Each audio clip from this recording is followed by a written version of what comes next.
शंख तो आपको नहीं मिलेगा मामा जी।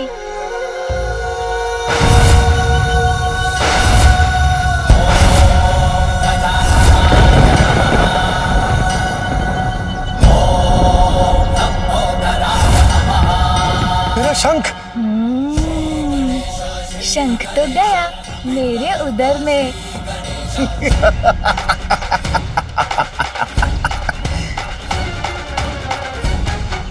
पुत्र, इतना विशाल शंख तुमने निकाल लिया, अब मैं क्या करूंगी? ऐसे तो इसकी श्वास बाधित होकर रुक जाएगी। अब मैं क्या करूं? माँ तो चिंतित हो उठी। आप अत्यधिक चिंता मत कीजिए माँ। देखिए, मुझे तो कुछ भी नहीं हुआ, मैं तो सकुशल हूँ। प्रतीत होता है कि इस मूर्ख बालक की मृत्यु तो स्वतः ही हो जाएगी। उसके लिए मुझे कुछ नहीं करना पड़ेगा। क्यों मामा जी, अब आप क्या करेंगे? आपका शंख तो मेरे उदर में है। इस बालक को तो कुछ नहीं हुआ। प्रतीत होता है मेरा शंख ही संकट में पड़ गया है। भ्राता, एक बालक के साथ आप भी बालक बन गए। क्रीड़ा ही तो कर रहा था, दे देता आपका शंख। अब देखिए उसने क्या कर लिया। अब हम क्या करेंगे? मैं इसकी पृष्ठ पर वार करता हूँ। क्या? एक शंख के लिए आप मेरे पुत्र पर प्रहार करेंगे? नहीं देवी, प्रहार नहीं, मैं वो। माता, यदि बालक खास दे तो कदाचित शंख बाहर निकल आएगा। हाँ, ये उचित है। पुत्र, तीर वेग से श्वास बाहर करो। बालक, देखिए, ऐसे।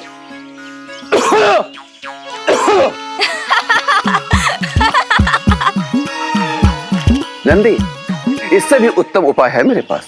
यदि इस बालक को वमन करा दे तो शीघ्र अतिशीघ्र शंख बाहर आ जाएगा। वमन? पुत्र, वमन करने का प्रयास करो शीघ्र।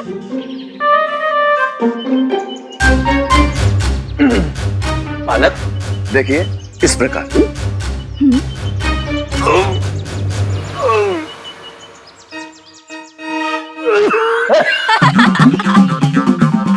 अरे ये तो तोलिए माते, बेली तोलिए। यदि हम बालक को उल्टा लगता दे तो तंत अपने आप बाल आ जाएगा। पुत्र, तुम इस शंख को अपने शरीर से बाहर निकाल दो, अन्यथा। मैं समझ गया मुझे क्या करना चाहिए। मामा जी अब क्या करने वाले हैं?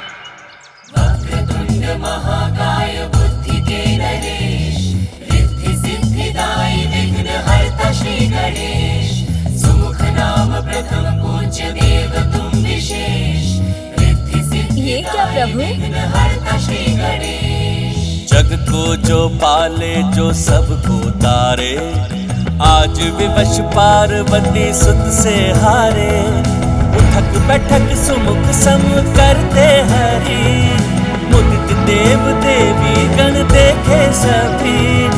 ये देख देख हंस पड़े विनायका, शंख उदर से जाके तब निकल सका।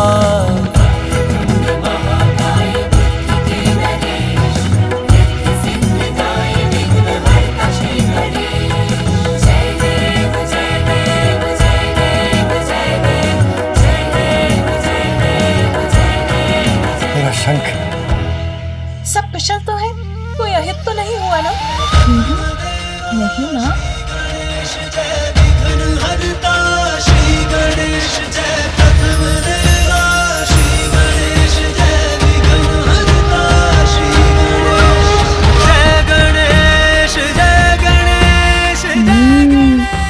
मामा जी ने शंख लेने की युक्ति लगा ही ली। जिसके उदर में अमृत का भंडार हो उसका कोई अहित कैसे कर सकता है? माहेश्वरी व्यर्थ ही चिंता कर रही है। माहेश्वरी के पुत्र की लार तो अमृत है। चलिए, आज इस क्रीड़ा के कारण हम सभी को श्री हरि के उदाहरण से एक बहुमूल्य सीख तो प्राप्त हो गई कि बालकों को कैसे बहलाया जाता है। बस अब तो प्रसन्न हो गए ना आप भ्राता? प्राप्त हो गया ना आपको आपका शंख? नंदी, शीघ्र जाकर मेरे पुत्र के लिए थोड़ा जल लेकर आओ। जी माता।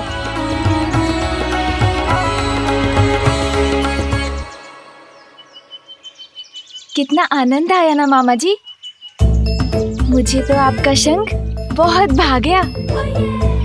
मैं फिर आपके पास आऊंगा ना तो पुनः उससे क्रीड़ा करूंगा।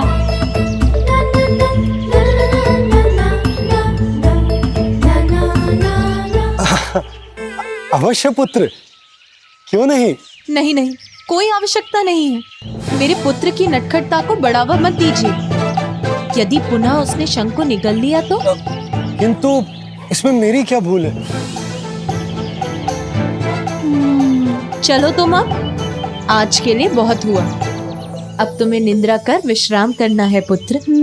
उचित है माँ।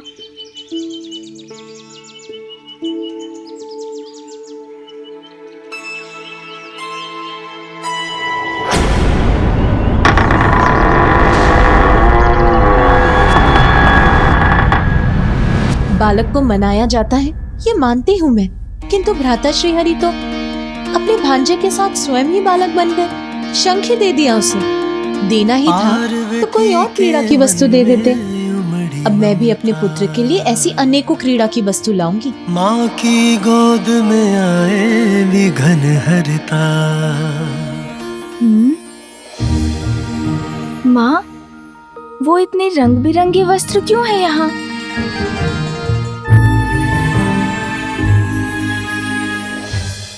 पुत्र, वो सभी वस्त्र तुम्हारे लिए तुम्हारी बुआ लेकर आई है। बुआ?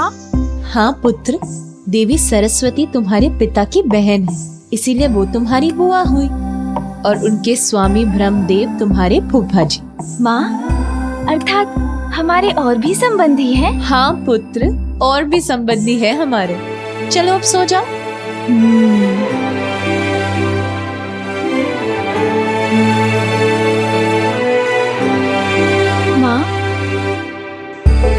हाँ पुत्र। एक बात तो आपने बताई ही नहीं कि बुआ जी और फूफा जी का निवास कहाँ है? ब्रह्मलोक में पुत्र, और कहाँ। चलो अब सो जाओ।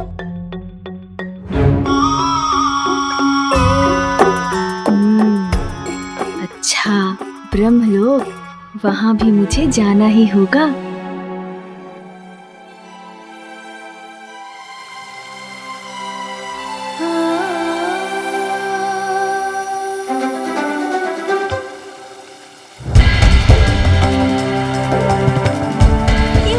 ध्वनि कहाँ से आ रही है? पार्वती, शीघ्र चलो। तुम्हारे माता पिता महाराज हिमावत और महारानी मैना आए हैं। वो यहाँ कैलाश आए हुए हैं। अब आ गई माँ।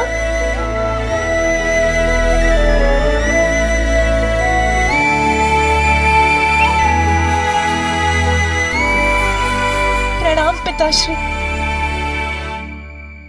मैं तो तुम्हें ही देखने आई हूँ पुत्री, और यहाँ आकर सब देख ही लिया।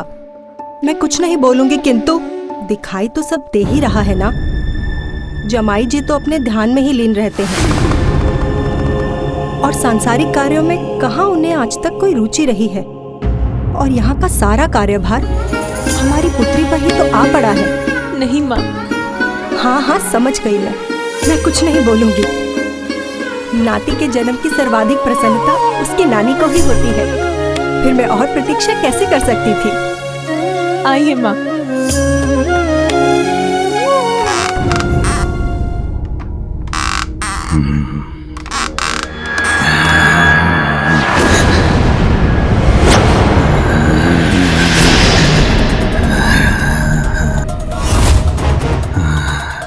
अब उचित है।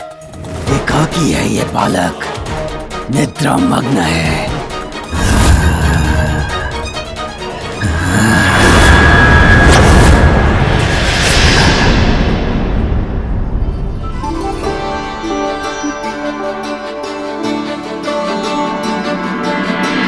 मैं कुछ नहीं बोलूंगी, किंतु पुत्री मुझे ये तो बताओ कि मेरा नाती है कहाँ? उससे भेंट करने के लिए मैं अधीर हो रही हूँ। उसे तो बुलवाओ। हाँ पुत्री, तुम्हारी माँ अपने नाती से भेंट कर उसे भांति भांति प्रकार के उपहार देकर उसे बिगाड़ना चाहती है।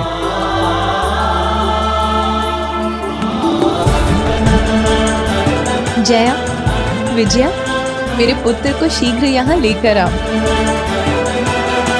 माँ, इतना कुछ लाने की क्या आवश्यकता थी? पुत्री, मैं अपने नाती से प्रथम भेंट करने वाली हूँ, तो उस पर अपनी स्नेह वर्षा करने का अधिकार तो है मुझे। मैं कुछ नहीं बोलूंगी, किंतु मैं चाहती हूँ कि मेरे नाती को वो सब कुछ प्राप्त हो जो एक राज परिवार के बालक को होना चाहिए। इसीलिए तो मैं उसके लिए ये सारे नवीन वस्त्र और अनेकों प्रकार के खिलौने लेकर आई हूँ। उसे आने तो दो। पुत्र उठो, देखो कोई तुम्हें देखने बहुत दूर से आया है। दिवस भर अपने नटखटपन से सबको सताने के बाद अब ऐसी निद्रा में मग्न हो। रुको, मैं उठाती हूँ तुम्हें।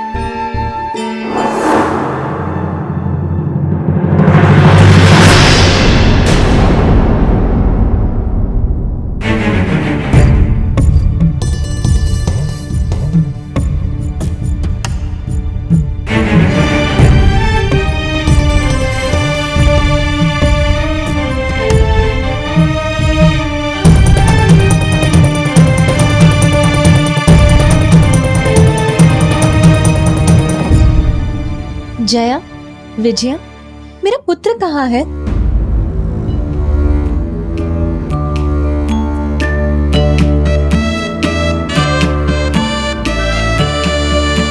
ओह, अभी वो अपने नाना नानी से परिचित नहीं है ना?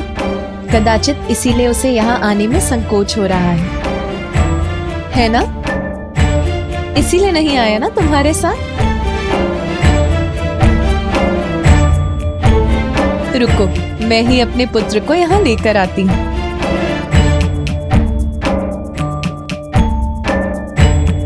किंतु पार्वती,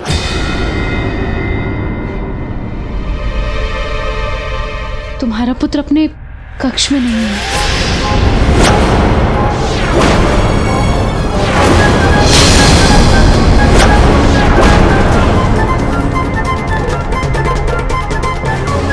और हमने उसे संपूर्ण भवन में ढूंढ लिया, किंतु वो कहीं भी नहीं है।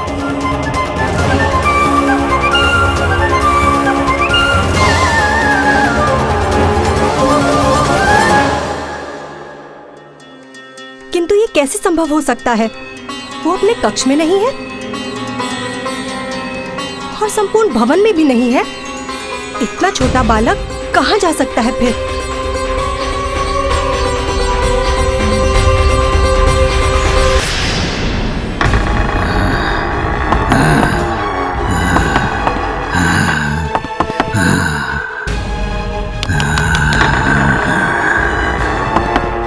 आश्चर्य, अकस्मात कहाँ चला गया ये बालक? यहीं देखता हूँ। पूर्व में भी वो यहीं भटक रहा था।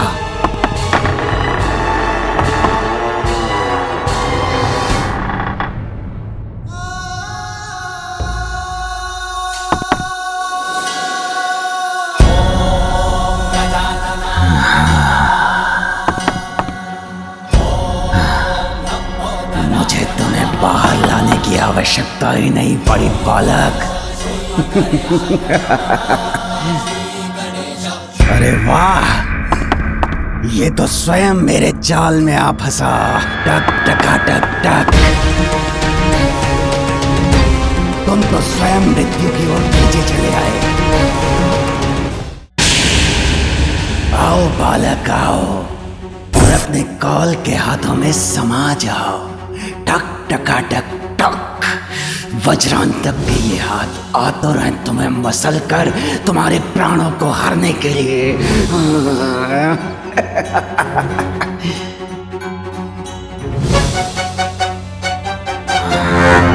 थोड़ा और निकट आओ, आ जाओ बालक।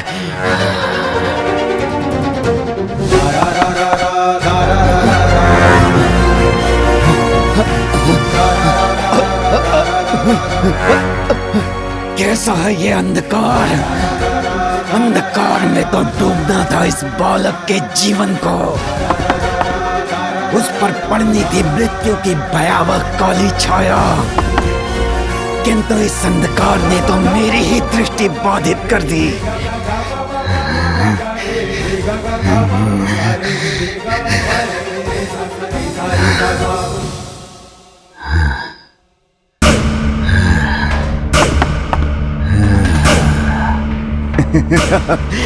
छट गया अंधकार, स्पष्ट हुई मेरी दृष्टि।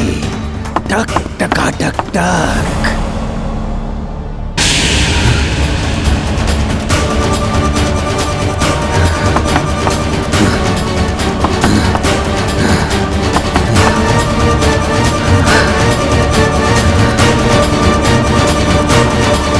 कहाँ गया ये बालक? क्या वायु में विलीन हो गया या धरती निगल गई इसे? इतने कम समय में दूर नहीं जा सकता। टक टका टक टक। शुभता का कंटक। मैं हूं वज्रांतक। ब्रह्मदेव, प्रतीत होता है कि आपकी बुद्धि आपका साथ छोड़ चुकी है। यदि मैं चाहूं तो इसी क्षण आप दोनों का अंत कर सकता हूं, ब्रह्मलोक को नष्ट कर सकता हूं। आज स्वयं सृष्टि के रचयिता को कौन सी चिंता सता रही है? आप इतने विचलित क्यों हैं स्वामी? कि ध्यान से ही आपका मन भटक रहा है? आपका शांत मन तो सृष्टि को अस्थिर कर उसके लिए संकट उत्पन्न कर सकता है। आप सत्य कह रही हैं देवी, मेरा मन बहुत अशांत है, किंतु कुछ मत कहिए स्वामी, क्योंकि आपके अशांत मन को शांत करेंगे मेरी वीणा के स्वर।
पुत्र तुम?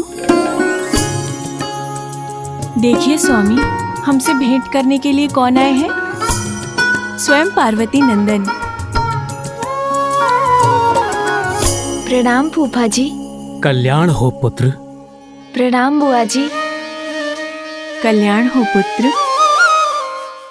बुआ जी, कितने मधुर और कितने आनंददायक स्वर है आपकी वीणा के। क्या आप मुझे भी वीणा बजाना सिखा सकती है? अवश्य पुत्र।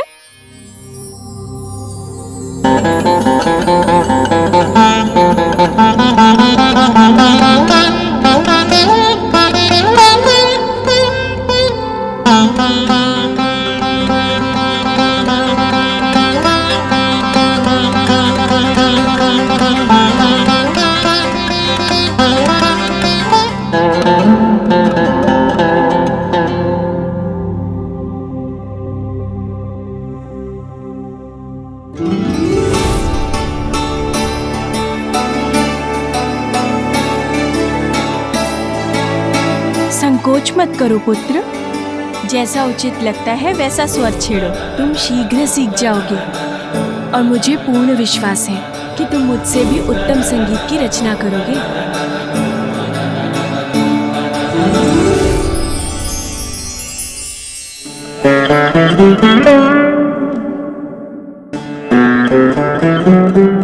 कितना मधुर है इस वीणा का स्वर।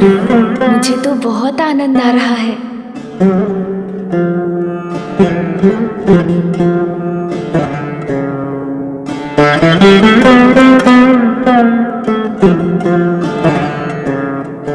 सुंदर, अति सुंदर पुत्र। तुम्हें तो संगीत का वरदान प्राप्त है। बुआ जी, वरदान का तो मुझे ज्ञात नहीं, किंतु मुझे आनंद बहुत आ रहा है। मैं आपकी वीणा के तारों पर और सुर छेड़ सकता हूँ क्या? अवश्य।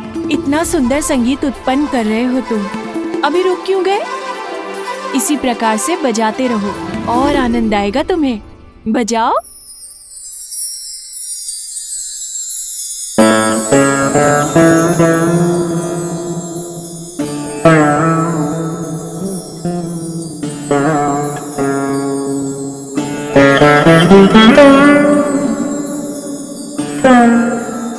अमृतमयी कर्णप्रिय मधुर है इसका संगीत।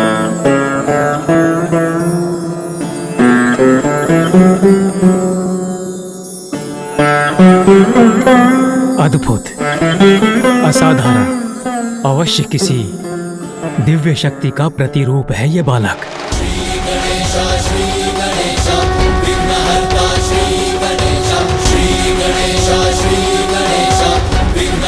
अब वो बालक किसी प्रकार मेरे हाथों से बच नहीं पाएगा।